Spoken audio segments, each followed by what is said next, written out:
राधे राधे महाराज जी मेरी परेशानी से बचने के लिए मैं कई बार झूठ बोलता हूँ, पर वही झूठ मुझे और बड़ी मुसीबत में फंसा देता है। मेरी इस आदत से मेरी पत्नी मुझ पर विश्वास करना मुश्किल हो गया है। मैं हर समय विश्वास दिलाता हूँ। कई बार ऐसा लगता है कि हम झूठ से निकल जाएंगे, लेकिन निकल जाने पर भी हम फंस जाएंगे। ये आदत कैसे छोड़ूंगा भाई, अब इसको तो तुम्हें अंदर से विचार के द्वारा छोड़ना होगा कि कई बार आप ही नहीं, सब लोग, कि चालबाजी से, झूठ से हम हेलो कहाँ हो यार, मिलना चाहते हैं। बोले इस समय तुम आगरे में हैं और बगल में पड़ोस में खड़ा हो।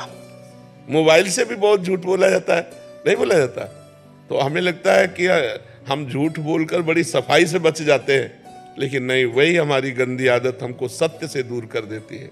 नहीं, असत्य संपातक पुंजा। और जब झूठ पकड़ी जाएगी, पकड़ तो जाएगी ला, तो जैसे आपने कहा पत्नी ने विश्वास करना बंद कर दिया, बहुत बड़ा घाटा हो गया। हमारे पति पत्नी के संबंध में अविश्वास घुस गया, बहुत बड़ा घाटा हो गया। अब आप सत्य भी बोलोगे ना तो नहीं माना जाएगा, बहुत संभलना चाहिए। एक गांव का लड़का गांव वालों को परेशान करने के लिए अपने मित्रों से कहा, देखो अरे भेड़िया आया, खूब हल्ला मचाया। तो गांव के लोग दौड़े गए। बोले क्या? बोले हंसी मजाक के लिए बुलाया था। अब असली में एक दिन भेड़िया दबोच लिया। बोले भेड़िया आया। गाँव वालों ने सोचा हंसी मजाक ही कर रहा होगा, भेड़िया ने मार डाला उसे। समझ रहे हो?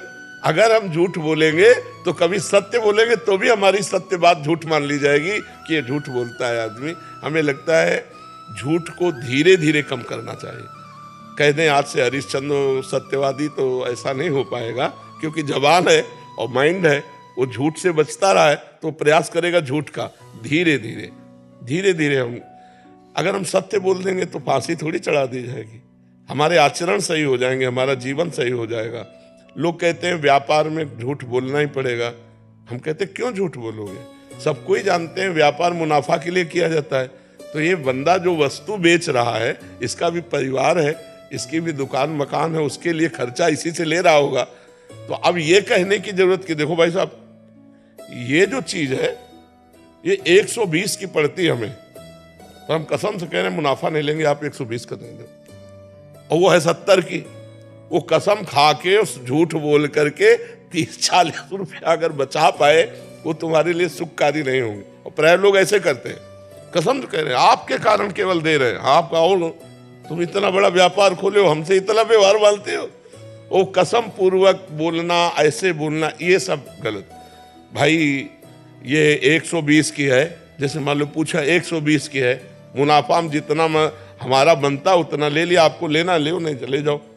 तो ये जरूर है कि आप थोड़े दिन में प्रकाशित हो जाएंगे कि आदमी बेईमान नहीं है, ये एक दाम में बेचता है। तो एक दाम वाले आएंगे आपकी दुकान में। तो हमें लगता है सत्य से चलने पर थोड़ा जरूर लगेगा कि आप देर में धनी बनेंगे, लेकिन अच्छे धनी बन जाएंगे।